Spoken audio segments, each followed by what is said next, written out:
Greetings and salutations, and welcome back once again to the start of a new series on the back of Borodino. I am playing my opponent once again. This time we are doing the combined battles of Waterloo and Wavre. So, it's gonna be an interesting one. Especially because I'm going to be putting all the lessons that I've learned over the course of my series of games with my opponent to good use in this one. So I learned more lessons in Borodino, so we are going to put them into play. So let us see what the French have done for this first turn.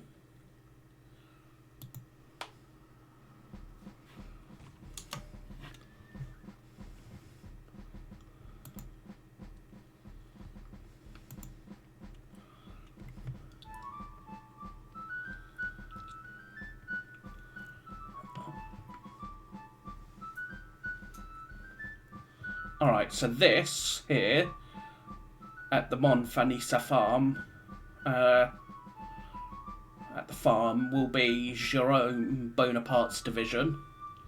This will be Foy's division.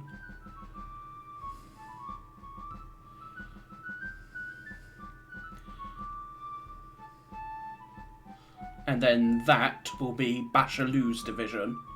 So Bachelou is launching a fairly quick assault forward for Hougoumont as we start about 15 minutes before, give or take, before the actual battle started, which was around past,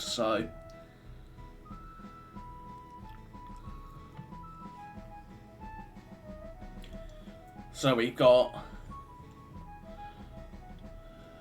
that there will probably be Mouton's 6th Corps. I'm not sure which division, but I know it will be 6th Corps, most likely. We see guns coming up. He's moving cavalry around Chateau Frischemont, specifically hussars by the looks of it. He's got some lancers there and there, bringing some horse guns, some French infantry.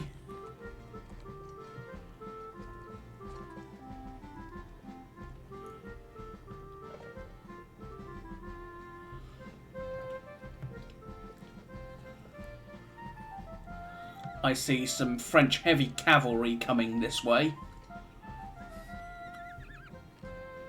So he's moving up what will be Miho's cavalry corps. I see guard cavalry. And he's starting to move the lead elements of the 1st Corps forward, at least into this sort of dip here in the ground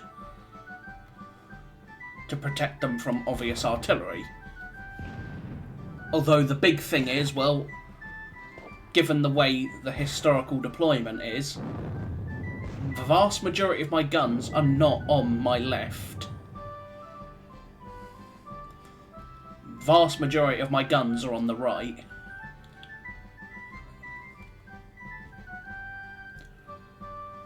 So he's going to look to build a grand battery along here.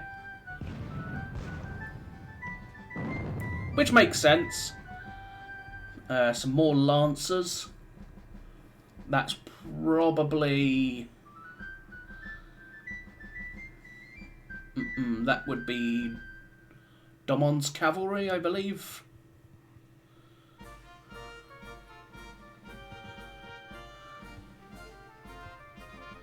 Alright, so let's have a look-see at the situation. So, if we look at the map, this is the situation. Over here you have Mont Saint-Jean. There's old Nosy himself.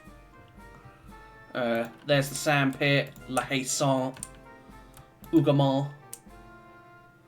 And then over here you have Papelotte, La Haye, and Samohain.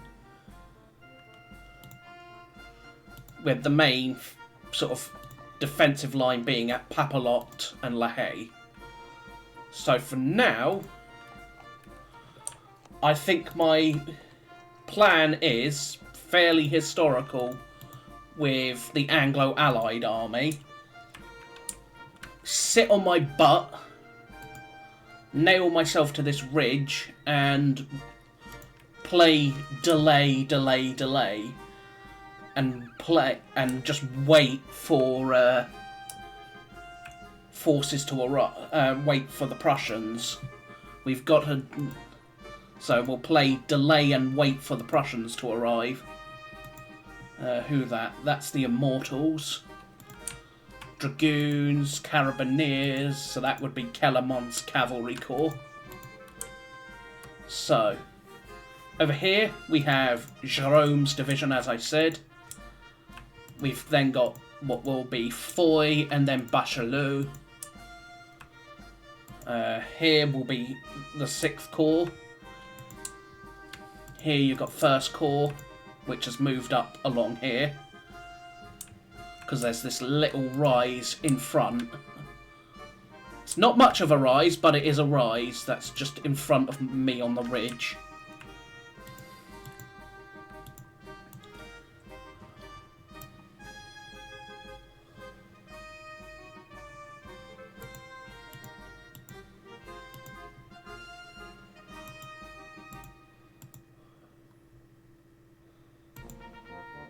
So, for example, let's look at my forces. We have got, over here, some Dutch-Belgian troops of the 2nd Brigade, of the 1st Brigade, and these belong to Lieutenant General Chase of the 3rd Netherlander Division. We have got Lieutenant General Clinton with his 2nd Division, spread out in behind Major General Cook's Guards Division, because he commands the Guards Division, which is all this. So Clinton's just behind him with, say, 2 battalions of the 95th, 71st Highlanders, 52nd Oxford, the Ox, and then he's also got Colonel Platz, de Platz, King's German Legion Brigade. What else? He also has Halkett's Hanoverian Brigade. The Hanoverians are generally not the best quality, generally. But their manpower. And unlike in Borodino, where the Opolcheni would have pikes, these all have muskets, so they're better off than the Opolcheni at least. We have Major General Grant's 5th Cavalry Brigade, which is the King's Hussars and the Queen's Own Hussars. Colonel Mitchell with the 23rd Royal Welsh, the West Ridings, and the Buckinghamshires. Again, we got the Coldstreams, the 3rd Foot Guards, 1st Foot Guards, spread out along here. We then got the 5th Brigade, which belongs to von Alten's 3rd Division, which is spread out along this part, and is holding La Haye Saint with the 2nd King's German Legion Light Battalion. So, behind as you can see, we've got behind the vast majority of our cavalry. from, say, Duke of Cumberland's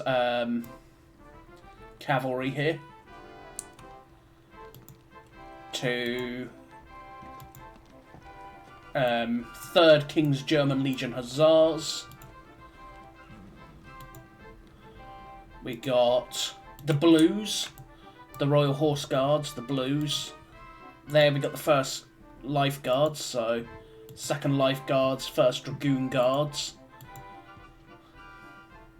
We've got the Dutch Carabineers with their cavalry, so 23rd Light Dragoons, 1st King's German Legion Light Dragoons, 2nd King's German Legion Light Dragoons, and such. Back here we have the Brunswickers, not under the Duke of Brunswick because, well, he be dead, given the fact that he was killed at Quatre Bras. So, Von Butler. Oh, interesting. Another one of them has much better. I can't remember the other one. Well, yeah. So, a couple of officers missing there.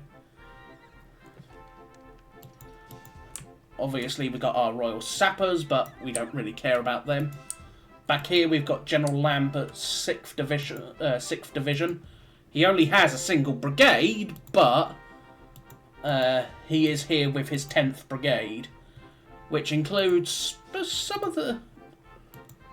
couple of the very best battalions in our army, in the British Army at the time.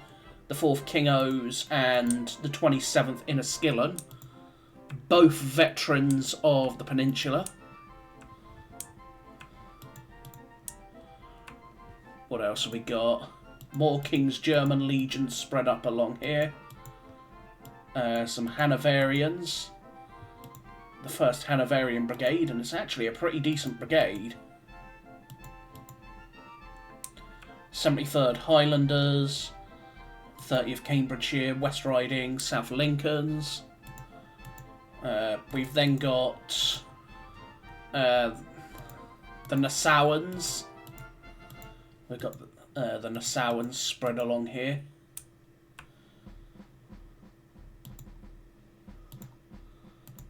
Here, as I said, here's Old Nosy, here's the Prince of Orange.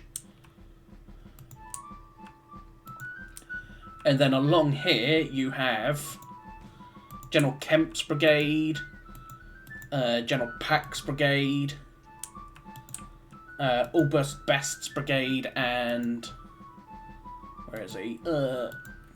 Vinker's Brigade, which all belong to good old Mr. Top Hat himself, aka Lieutenant General Sir Thomas Picton. We've got Ponsonby with the 2nd Cavalry Brigade, so the Royal Dragoon, so the Union Brigade as it was called, because you've got the 1st Royal Dragoons, the 2nd Scots Greys, the 2nd Dragoons, the Scots Greys, and then the 6th Inniskillen Dragoons. And then we got Dutch Cavalry as well. Over here we have Major General Vandeleur with the Prince of Wales Light Dragoons, 11th, and the Queens. And then we got Vian with his Cavalry Brigade. Here we have Colonel Saxe Weimar. Where is he? There he is. De Poppencher. So, he's got half his division defending this area. The other half of it is up here, just in front of Picton, on the forward slope, but I'm not going to keep it there for very long. They're there to just not so much give them targets, but more keep an eye on what he's up to.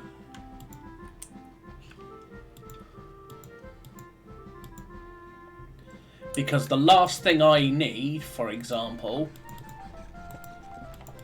is for them to route back through Picton's line and disorder it. That's the last thing I need. So,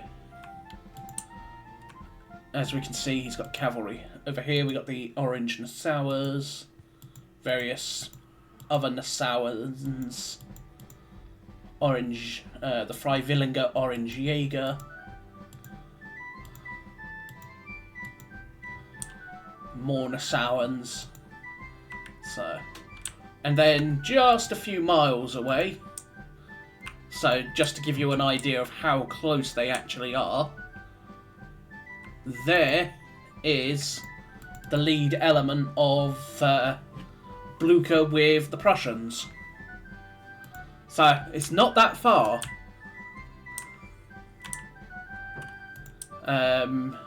It's probably about 2 hours march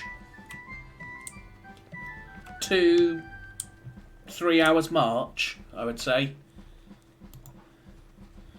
And it is led by General Graf von Bülow von Dennewitz. So the hero of the Battle of Dennewitz is in the lead with his corps, which did not take part in Ligny, so it's all fresh and at full strength. And then just behind it, you've got Purchas's Second Corps, spread out all the way along here. Up here, just on a different road, you have, where is he? Von Zuyten's First Corps, which was heavily engaged at Ligny, and more importantly, fought just before Ligny as well. It fought the rearguard action against Napoleon. Over here we have the old fox himself, old Blucher. And then here we have, where is he? Thieleman's Third Corps, which historically defends Wavre against Grouchy, which I'm pretty much going to do because, well, I have no need for him to march to Waterloo. And then down here we got my lead elements, which are 2nd Cavalry Brigade. So we'll get them moving this way. The big thing with these is, so we know that the French have dragoons coming this way. So, and another big thing is along here, there's only a few crossings. He can only cross the river in a couple of spots over the Dial River, and it's all at these bridges that are guarded, or like here, for example, is on an estuary, on a breakaway from the Dial, and therefore not the river, it's just a stream. So he could, if he wanted to, march along here, march down here, march across here, and then march up here. Of course, he would be marching straight into the Second Corps, provided nothing crazy happens. But if I was the French as Grouchy at this point, I would probably, let's say they start down here at Corbeil. Down here. So they start down here. I would march this way. March this way, march up here, then to Saint-Lambert, because I would do, or, yeah, so march up this fairly major road, which becomes a path a little bit, but then goes back to a major road, becomes a path, goes back to a major road, and so on, to here. So even if I'm not able to stop Bülow from marching to Waterloo, I'm in a place that I'm either catching the following on Prussians on the march, and therefore keeping them from arriving, or I'm in a position to attack them in the back, therefore keeping them from the battle. Or the one other option would be come down here, down here, and basically arrive on the French flank and therefore become the French flank. But that's long term. We don't know what's going to happen. So let's look at schedules. So first thing to release will be the 3rd Corps artillery. That will be next turn. The 12th Brigade of the 3rd Corps also will release. The 11th Brigade of the 3rd Corps will release. And the 10th Brigade of the 3rd Corps. And then the Cavalry Reserve of the 3rd Corps. So, the 3rd Corps will release first. That's the big thing. So, by all means I could march it towards Waterloo, but it can't go anywhere because of the fact that the other corps are on the roads. They can't physically get past the other corps, so it is completely pointless. So I'm again going to do what historically was the case and leave the 3rd Corps to defend Wavre. Have it sit basically and watch my flank. Because the French are going to struggle to assault Wavre, given that there's only so many crossings. They're all guarded and watched by Prussians, so it's going to be difficult.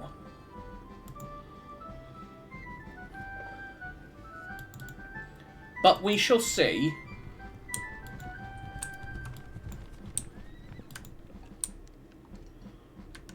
Now, following that, the next thing would be the Allied 6th Division, which is Lambert's division.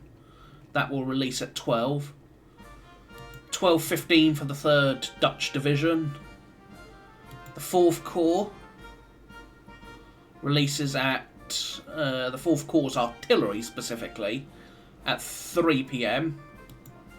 There's a chance the 16th Brigade and the 15th Brigade will release at 3 p.m. So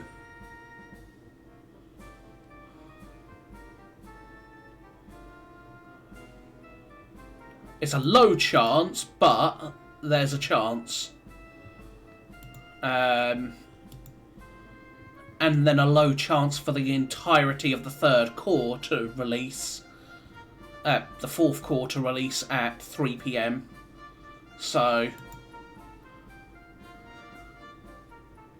IR-15 and the Zugleitheit Cavalry, 13th Brigade, 14th Brigade, 5th.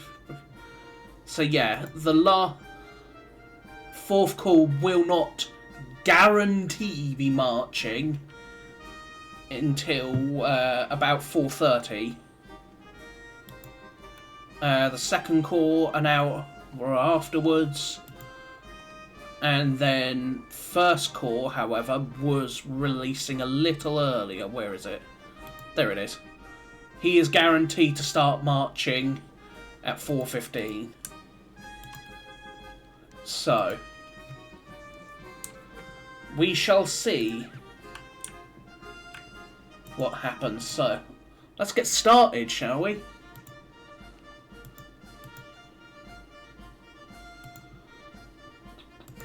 Not really worth the shot, not worth the shot. I'm sort of going to look to keep my shots where I can. If they're not worth it, I'm not going to really take them. Not worth Smith, no.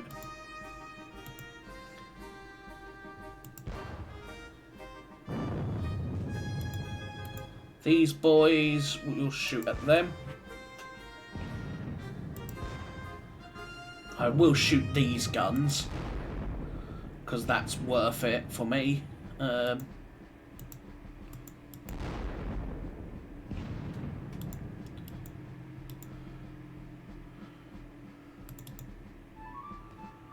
Alrighty.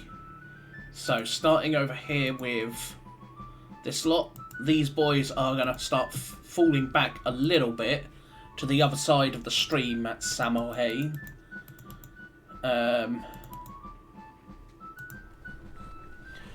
And the Prince of Wales Hussars will likewise fall back ever so slightly. We are going to shift the 18th Hussar. So we're basically just going to shift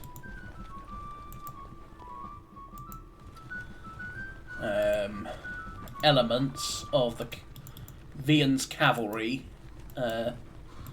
brigade that way, and then we're going to move Vandala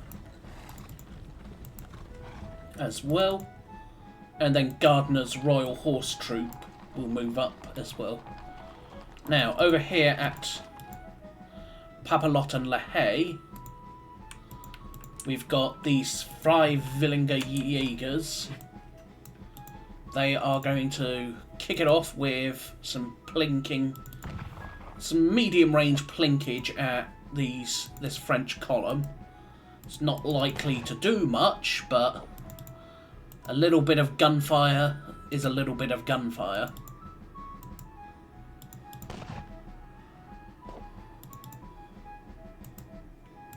Even at long range. Case in point there. So, with Papalot, there's actually only one way in, which is directly at it. That does mean there's only one way out as well, but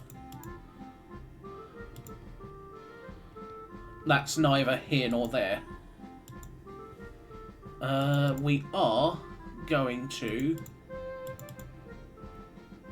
shift those Freiwilliger Jägers that way, and I'm going to deconstruct essentially the 3rd Battalion of the 2nd Nassauans, basically push it into open order, push it that way, and then recombine it into its full battalion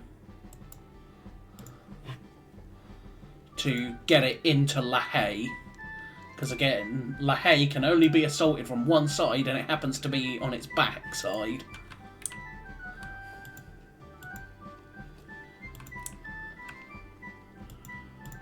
We've got over here, nothing's really going to happen there.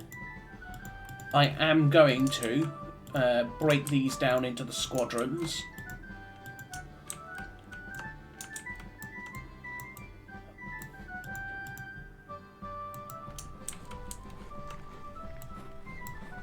And then move up.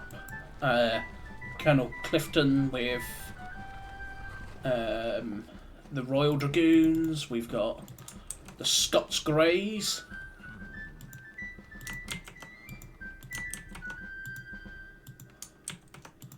And Ponsonby. And then the Inniskillens.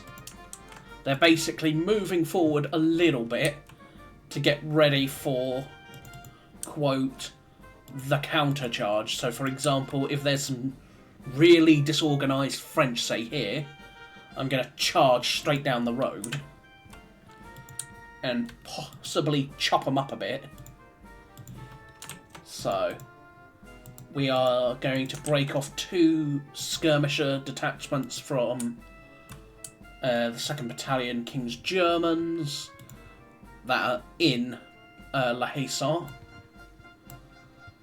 Okay, where's the gate? There's the gate. And over here. Okay, the whole thing here is, quote, a strong point. So I might even send the 1st King's German Legion Light Battalion into the whole, into La Haye as well. Just have both battalions sitting there. That's a bit overkill, but To be fair, I'll probably just have a skirmisher element in there. If I have to, I'll detach some of these 95th rifles from the sandpit and push them that way.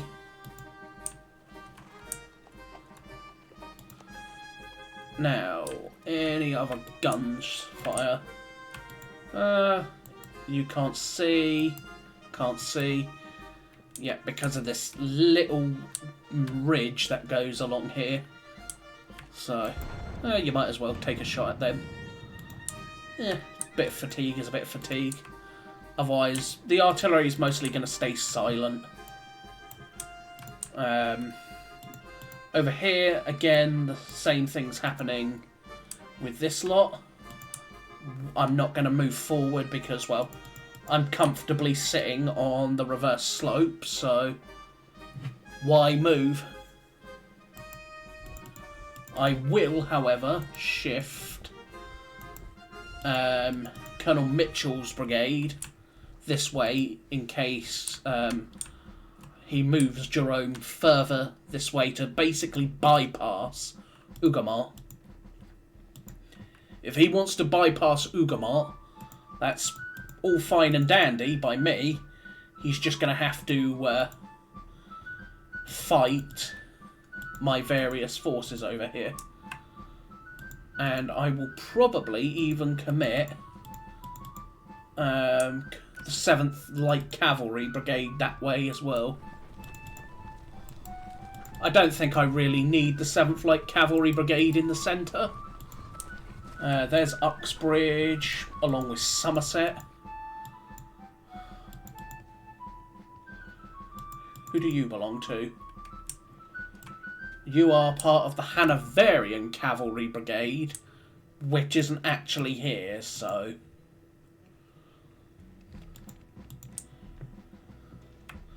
It's the only part of the Hanoverian Cavalry Brigade that's here. So... And then the Blues and Royals and various others. So here we've also got General Muffling from Blucher, who's with us, along with his escort. Just like Blucher over there has got Colonel Hardage. Let's bring up the field train, because I am no doubt going to need them.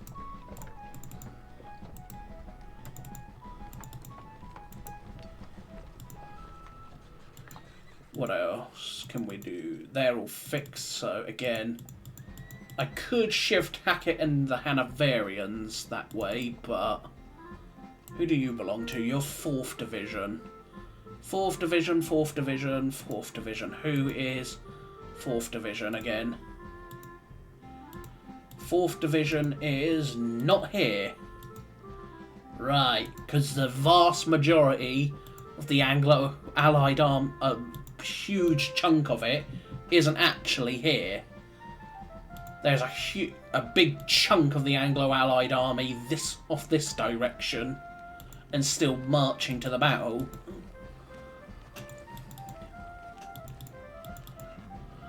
Or is guarding the ports, essentially, just in case something goes wrong.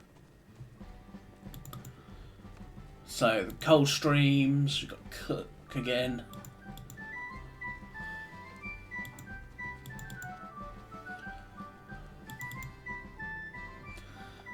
Do I really want the I suppose the Brunswickers can be my actual reserve.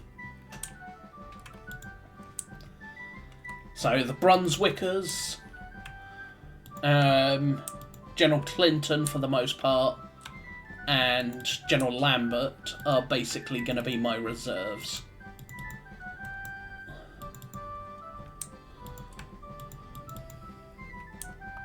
Because it's not like I really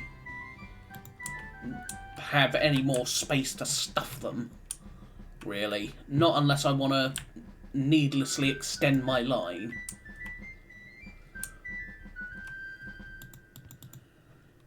So, I think, for now, that is going to be it. There's nothing else I can really move. I suppose I could move these wagons, but it's like, do I really need to?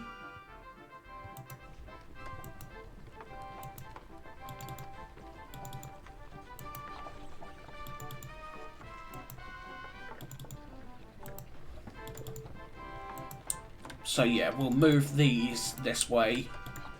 Just because, well, no doubt I'm going to want and need supplies. At somewhere. I've got more than enough, but it's a case of I'm going to need more. I can leave a couple of them with third corps. Well, to be fair, I could actually just leave this lot here with third corps. And just have these blindly follow the 9th Brigade up here as it marches towards Waterloo.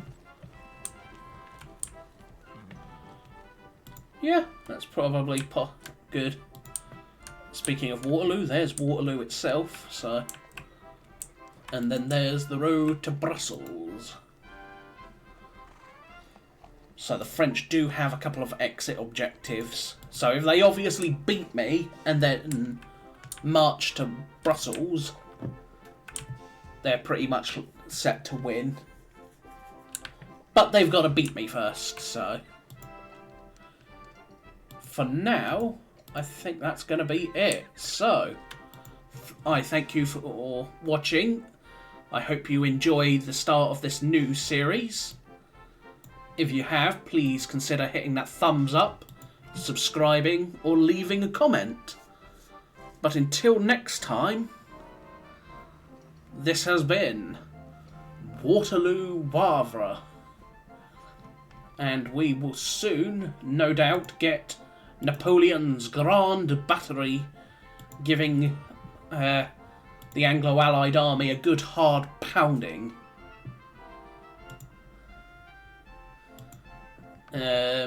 But we shall see. Oh, before I forget, I did have some skirmishers over here to shoot. Derp. I might as well shoot them.